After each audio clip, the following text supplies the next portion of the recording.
we are. It is the Working Title Show with Zach Sams, and I am super thrilled about today. It's a beautiful day out. The market, the real estate market is good, and we have a fantastic guest with us. The Working Title Show is about real estate. It is about the DFW Metroplex and talking about the good news and the good things that are happening there. If you want to listen to bad news, just turn on the TV. You can be negged out all day. And always with me, the amazing Zach Lewis. Zach, how are you today? I'm doing great. How are you? Oh, well, I'm doing really good. It's good to see you. Thanks. Good to see you too. All the way from in here in the booth. Yeah, you're looking great. Yeah. You look good too. It's that aquarium look. Thank you. Yeah. I want to introduce our guest. We have it's actually. Did you know this is a real celebrity guest? I didn't know that. It is. It's true. Candace Carlisle of Costar News. Is that what we say? Yeah, Costar News. Costar News. Some it's people. New news. It is new news, and some people that are driving in their car right now probably just like hit an embankment because they're like, "What? Candace is not where I thought she was," Right. and like that's not really totally new news, but. It's not new news, but it's 5-6 months old news, and it's do still people new. still be like, "What?" Yeah. Yeah. Well, they're just they got used to me being at the Business Journal. They want me talking about real estate all the time, which I basically still do. You Right. know, real estate reporter. Yeah. Just it's a different outlet, different looks. So. Did before Candace Carlisle was there news at Costar? Or is this like a new venture? No, this is a new venture. So CoStar is putting local reporters on the ground covering real estate across the country. And not only across the United States, but also into Canada. We also have reporters across the ocean in England and Germany and elsewhere. So Whoa. It's a big initiative. CoStar really wants to become the next Bloomberg, except for the real estate version of it. So they want to be on the forefront. They have a lot of data and analytics that date back, 2 decades? And so they're just wanting to put that all together and get reporters on the ground and kind of on the forefront to get a jump on the news before it happens. Interesting. And so how does tell us what CoStar did, before they added the news thing. Like, what is their main gig if for our listeners that don't know? Sure. CoStar is basically a huge real estate database. If you wanted to find out anything on any property across the country, you would go to CoStar, type in the address, and it would tell you all the dimensions of the building, who's in the building, which tenant is on which floor, when their lease expires. It basically quantifies everything you want to know about real estate. Well, that could be helpful. Yeah. I mean, if you're in real estate and you're like, wait a minute, what's going on at this building? How many tenants do you have? When are their leases up? Right, right. You could do some poking around and really, stalk the crap out of that building without having to walk it yourself. Sure. You can get some baseline information. So is CoStar do you have to sign up for that, or is that just anybody can go to CoStar and get that information? Oh, no. Oh, they want money? They want CoStar? money. Oh, yeah. Weird. Yeah. It's really weird. But, like a lot of other data providers out there, they want to have people, i.e. real estate brokers and anyone else in the real estate industry, pay for what they use. For that data and that access. access. For that data and that access. And it's a lot, and there's been a few challenges and hiccups over the years, with different competitors wanting to come in and all kinds of lawsuits and craziness. But that's maybe another topic for another day. Hey, if you're not in lawsuits, then you're doing something wrong, right? Or you haven't made it until you've got a lawsuit. I'm still waiting to make it. Zach, will you sue me so I'm in? Yeah, I can take care of that. I know, for better or worse, everyone loves CoStar data to the point where sometimes people just take it on for themselves. They're like, well, is it my data? Yeah, maybe. I don't know. So let me ask you this. So with the news being, layered in with the other segments of CoStar, like how does that play into what CoStar is trying to achieve? Like, how does the news complement what, their data? Right. So for a long time, there's been kind of a national news desk in Washington, D.C., but there's been a handful of reporters.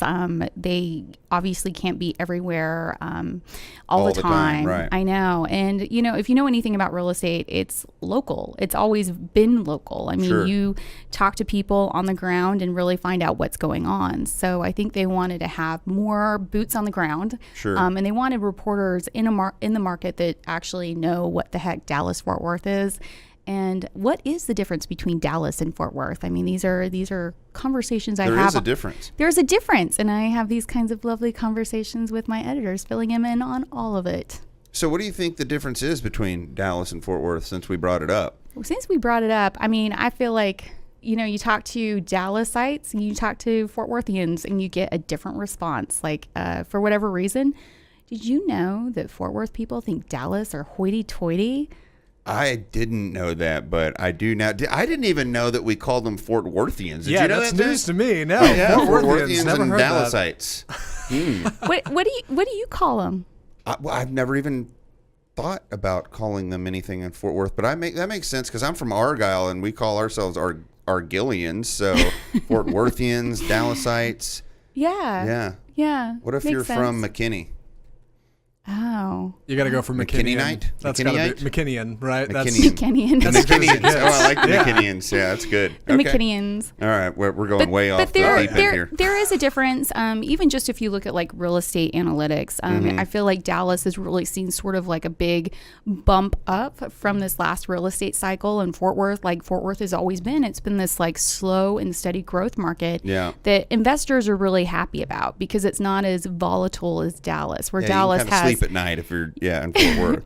It's a little different. They don't feel the effects of a recession because they never like jump like what we're seeing in Dallas right now. And we have specific submarkets like Plano around the Legacy West development where that's a lot of jobs moving to a very finite place. It used to be Dallas and Fort Worth, but now it's kind of like there's Dallas, there's Fort Worth, and now there's Plano, Frisco. Plano, Frisco, that whole... DFF. Yeah. Dallas, Fort Worth, Frisco. Well, I think Plano's going to be mad if we just call it DFF. We'd have to call it DFFP. That sounds kind of bad, though. Or not. Or DFF. We're going to have to work on this. PF? You should write a story on this. DFPF? DFPF. I don't live in either Plano or Frisco, but one of the podcasts we do is the Frisco podcast. Like we just do the podcast for Frisco, Texas. And we had some people in here the other day that do the Plano podcast. And no crossover there. They do not want to work together. They are their own businesses and they don't want to. Very odd. I hope you'll schedule them far apart. There could be a fight like in the studio. Yeah, we gotta. People fight in the parking lot. They're going over their time. Yeah. Well, I don't know. I've seen many mayors get proud or lay it down especially when it comes to I recruited this company or that company, and there's got to be some fights out there over that. Even though folks in North Texas like to talk about how they all work together, I think there are definitely some city pride issues. Like people get very proud of, hey, I'm from Frisco and we're going to do it this way, and we're not going to do it the way Plano did it, or hey, we're in Plano and we're doing it a lot different here. Used to be like the other side of the tracks. Now it's the other side of 121. It is, but for me, it's all blending together. I mean, development just keeps going and going and going. And now, you talk about it, the wrong side of 121. What about the wrong side of 380? I feel like we're up to that loop when it comes to new development. No kidding. Well, we have an office in Legacy West, and it's just crazy town up there, but it's fun. It's busy. Yeah. Every time I go up there, everybody's out and about, walking around. Yeah. Eating their food. It's a whole nother market up there. It's wild. So, all right. So how does Costar News layer into the whole Costar thing? Are y'all wanting the news to drive people to the data and stuff like that, or just to bring more awareness around what y'all are trying to do? Is that kind of the concept? I think it's a multifold concept. I think that is one of the things they see news as being something where people can get maybe information they wouldn't have otherwise in news articles that CoStar News writes. And they get that thanks to the database and, the ability to go back in time and really see what that property was used for in the past. Interesting. So it's all circular. Everything's connected. Right. But it's also, it enhances folks that, pay a lot of money for that data. It enhances their membership and everything else. Yeah, so that's interesting. That's cool. Well, hey, we need to take a quick break, and we will be right back with Candace Carlisle of Costar News. This is the Working Title Show with Zach Sams.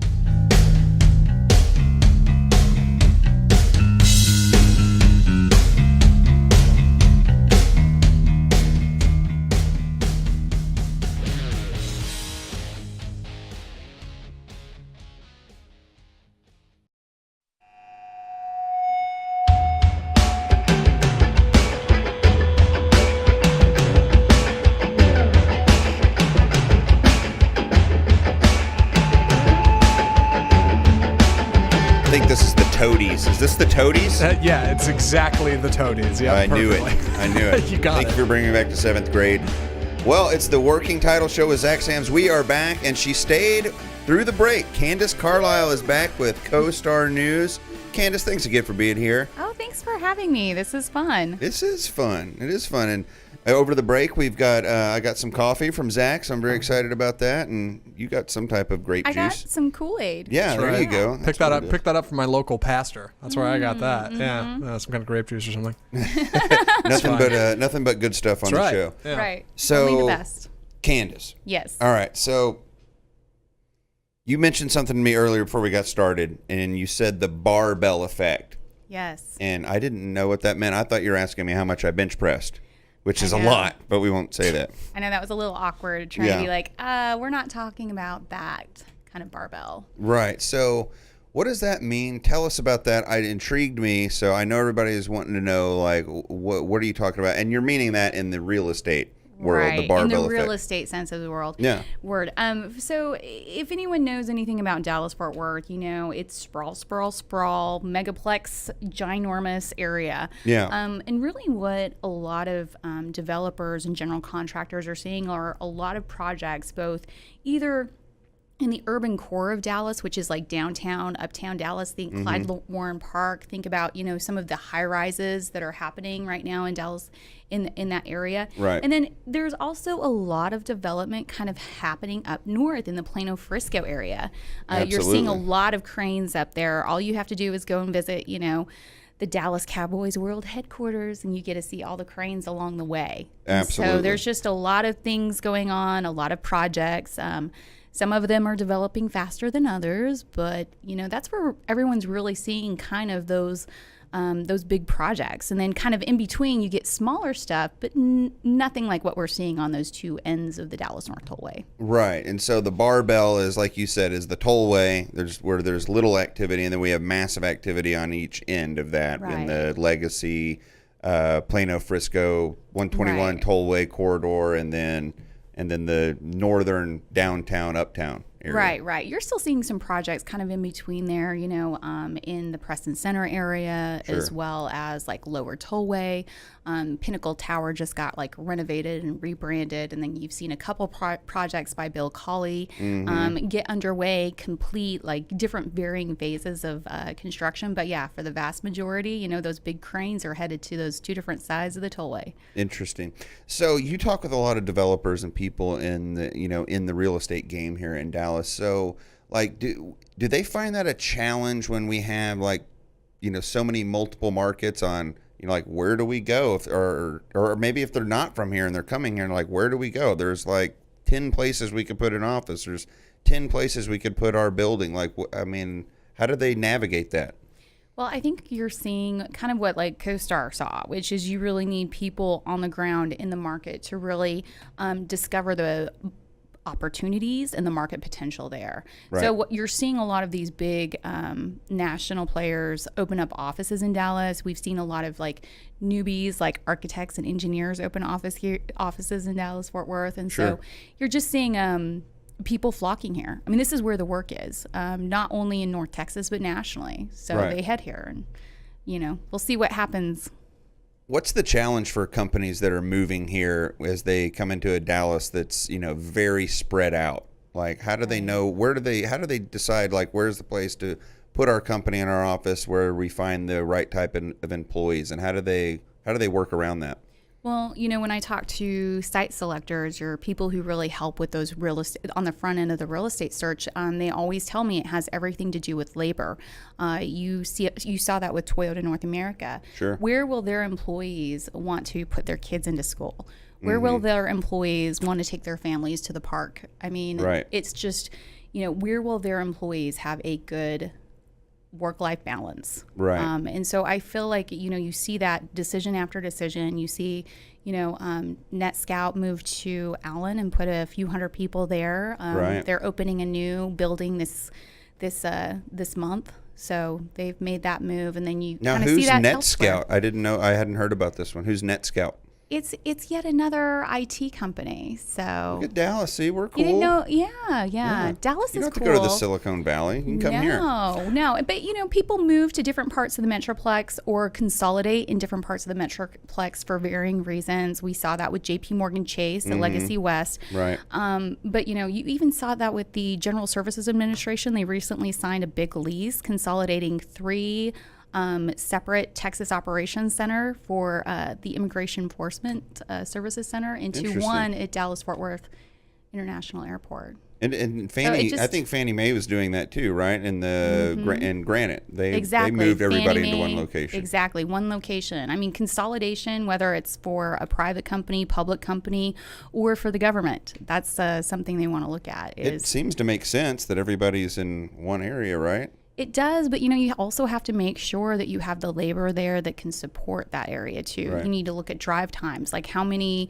minutes will your employees be spending in traffic? And as Dallas-Fort Worth continues to grow and continues to add both like employees, jobs, and companies to the region, the drive times are getting a little, cut crazy. down. They're Yeah. crazy. They're crazy. So well-located properties, we're seeing a lot of like those properties trade hands.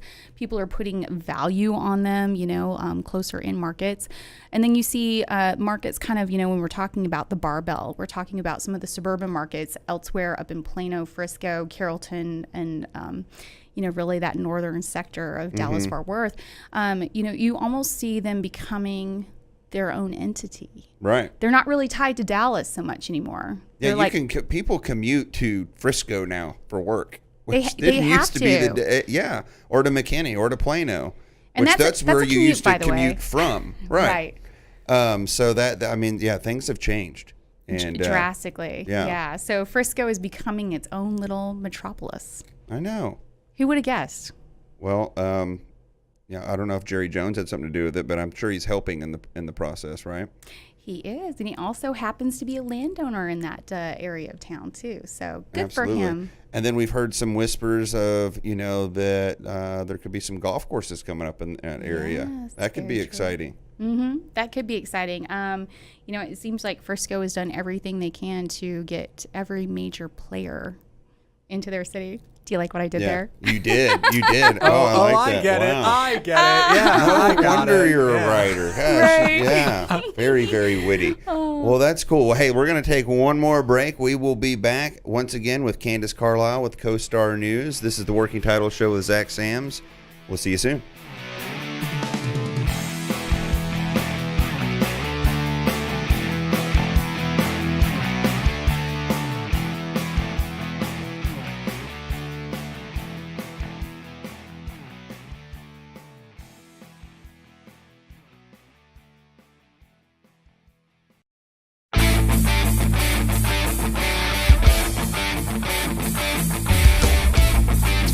This is my favorite. This is Hair 2.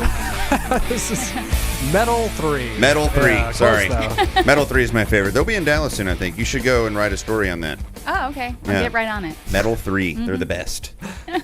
All right. Well, we are back. Candace Carlisle with Costar News is still with us.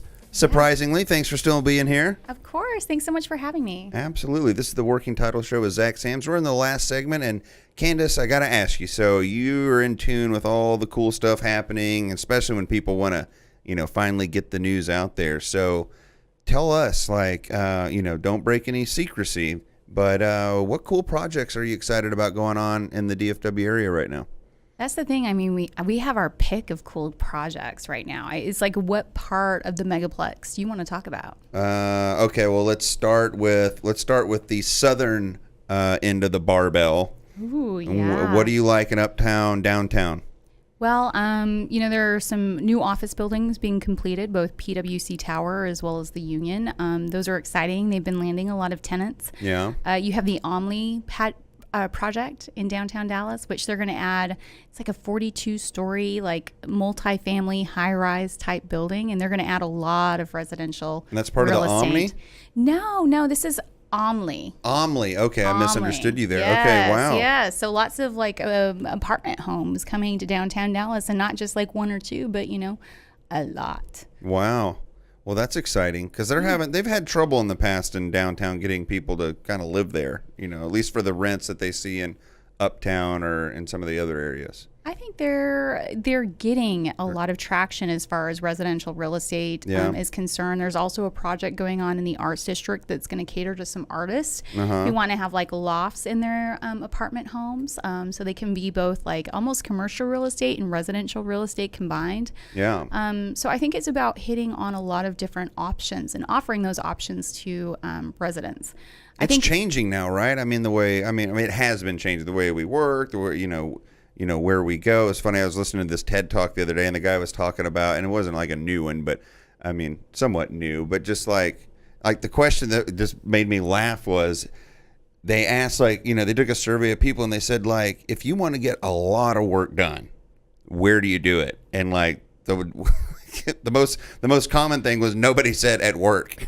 It was like in my car, at a coffee shop, at my house, like anywhere but work. And I think we're seeing that. Do you think we're seeing that play into, how companies operate, where they put their people, what their offices look like? For sure. I mean, you even see it in the office building we're in today. I kind of walked by almost like a little co-working little area in which you can go have a coffee and work, and I'm like, well, I might be doing that after this show. So I mean, that's the thing. I think a lot of people want options. They want to be able to work whenever they want, for however long they want, and it's all about especially like architects offering different options. Like, what is that third place? And you even see that coming into apartment developments. I saw this with the Case building that was delivered newly to Deep Ellum.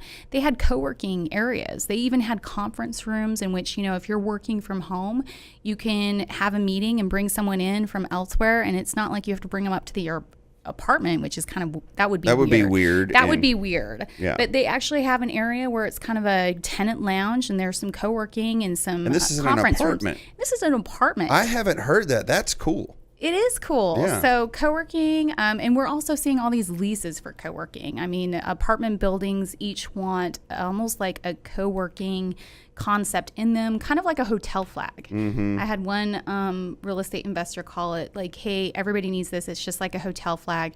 Just as hotels are important to office buildings because they offer the ability for, business travelers to come in, drop off, and spend the night there. They also want a co-working concept. Yeah. And those co-working concepts, have concierge services, whiskey lounges, community rooms. There's nothing like getting a lot of work done with a whiskey lounge. I know. Yeah. I mean, there's work, then there's co-working, and then you add whiskey to the equation. It sounds perfect. Are they hiring? I'm sure they are, because they keep adding new locations. Yeah, so I think they're really going to cool. open one in Thanksgiving Tower, which will be cool because it'll be very walkable to the Arts District. That's a lot of fun. Well, that's cool. Okay, so let's go. All right, let's go north to the northern end of the barbell. Is there anything cool up there that you like? So much coolness is going on. There's up there. there's too many to choose from. Anything particular that? So you see a lot of companies putting their corporate campuses, consolidating, moving here and there. You just continue to see players in the sports world go up there. Right. I think there's just a lot of excitement and a lot of cranes, and you see a lot of multi-tenant office space coming on board with like Frisco Station. I believe they even have their 25-story tall Sky House going on up there. Are you familiar with Sky House? No. Well, I did read something about it, but Right. Refresh our memory for those of us that have a short term. So it's kind of interesting. What we're seeing are kind of a lot of almost urban type concepts heading to the suburbs. And that's in part like what we talked about. Hey, Frisco and Plano and some of these other cities have their own little metropolis kind of around them. They don't have to go south to hang out anymore. They don't have to go south to hang out. So a lot of these developers are actually building their concepts up in the suburbs as well as in the urban areas. Right. And that certainly happened with Sky House. It's built by a Atlanta developer. They have one, I think actually 2 towers now in Victory Park, but they're also building one up at Frisco Station, and it's going to be 25 stories tall, which for Frisco, it's pretty tall. That's pretty tall. Yeah. So what is it? What's in the Sky House? What is it? Apartment homes. It's apartment homes. Luxury apartment yes, okay, homes. not apartment homes for the not cool. Like, you have to be very cool to be in those apartment homes. So they screen you before you put in an application. Perhaps. Yeah. Or just make sure you can pay the higher rents. Right. So if you can pay, you're cool. I mean, Right. yeah. Right. That And is if you- kind of the barometer of and- American free capitalist society is if you can pay, you're Right, cool. Yeah. right. Well, and if you think about it, you're also within walking distance to the Cowboys Club Yeah. and some of the other things going on up there. For a young professional, there's certainly an appeal there where you can be located perhaps within close proximity of your company's headquarters, but then you're also located within close proximity of those places where you would take your clients or go entertain, and yet you still get sort of a good working live life work balance where you may not get that otherwise, especially if you have to add like a 20 mile commute to the mix. No kidding. So, The Cowboys Club's cool. I'm sure you've been in there. yeah, Oh, that's that fun. doesn't make me cool at all. I go with other cool people and convince them I'm cool somehow, and I get the invite. Yeah, I have to get the invite too, but it's fun. Yeah. I like it in there. It's kind of fun. Well, I think like what we're saying is, I mean, there's so much happening in DFW. I mean, it's hard to put your finger on any one thing that's like, oh, this is the cool thing. Like it's happening all around. It's happening from north, south, east, and west. And then you have the suburbs just keep going further and further away. And so I think it's just exciting to see how it all is going to shake out over time and just like what this landscape's going to look like. Oh yeah, it's still evolving, and we were talking about co-working a moment ago. It's kind of funny, I see people up at the Cowboys Club, especially in the afternoon, getting their work done, and they treat it as like almost like a network bar. Have you been to the network bar? No. All right. I gave you a full disclosure before we started that I am so unhip. It's not even funny. But with cool guests like you, I mean, like I think I'm going to come up a notch after today. I'm going to be more in the know. Yeah. Well, if you can swing yourself an invite to the network bar, I think it's worth checking out. It's in the Trinity Groves area. I like the Trinity Groves. Yeah, but it's really cool because you get to see who you can network with on your phone because they have an app for that, of course. Oh. But you go there, you can go get some work done. You can again, have dinner or drinks with whoever as far as entertaining and go bump into people that I had no idea you were here. Oh, I checked that out on this app a while ago. I knew you were going to be here. They're full of it, yeah. Yeah. That's exactly the kind of sneaky, underhanded thing networking is all about. I can get into that, yeah. I had no idea you were here. What app? I don't have an app. I don't planned have an this and app. had to get an invite. I have a flip phone. But it is kind of fun because you're kind of seeing a lot of these opportunities pop up that you didn't really see before. And so it's kind of interesting to see where these concepts will go. It is. I can't wait to see where the network bar lands next. Yeah, no kidding. So is that their only location then, Trinity Groves? No, I've spoken with Phil Romano, and he wants to open up network bars across the country. So There you go. Breaking news right here. yeah. You heard it here Wow. first, folks. There you go. That is cool. All right. Well, Candace, I can't thank you enough for coming on the show today and sharing like your knowledge about the market and just, and expanding my knowledge. I learned some things that I had no clue about, and I know some new cool terms. So I'm going to be saying barbell a lot. So this is a lot of fun. Just make sure you're not benching weight while you're saying it, right? Well, I'd never stop benching weight. Obvious. Oh, That's obvious. Obviously. Yeah. But Candace, you're gonna have to come back because there's a lot more to get to, and there's a lot of new stuff, and you need to come on regularly and update us if you don't mind. Of course, as I tell real estate developers, projects are always developing. Absolutely, I like that. Is that a coined Candace Carlisle phrase? Are you looking to steal it? No, Okay. I'm gonna steal the barbell one. Oh, okay. Yeah, I'll do that one all next yours. time. Okay. Sounds good. You can steal it. Absolutely. Candace, thanks again. This is the Working Title Show with Zach Sands, brought to you by Kensington Vanguard National Title of Texas, and we will see you next time. Thanks for joining.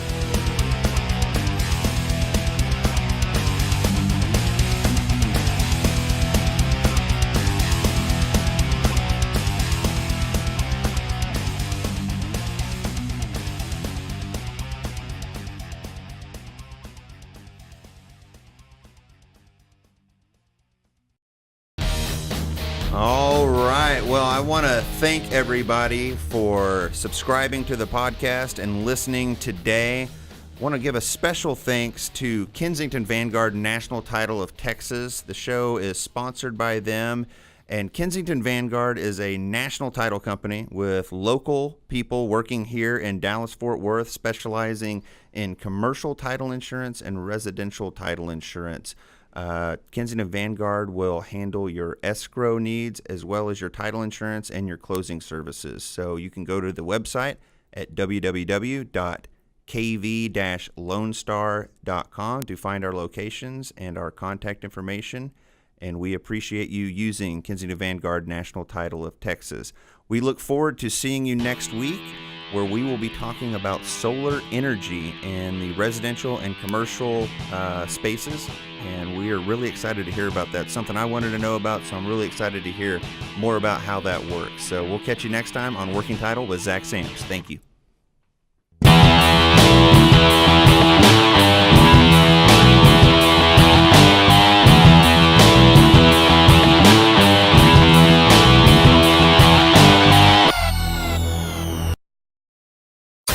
You're listening to RMCN, the digital destination for premium talk radio.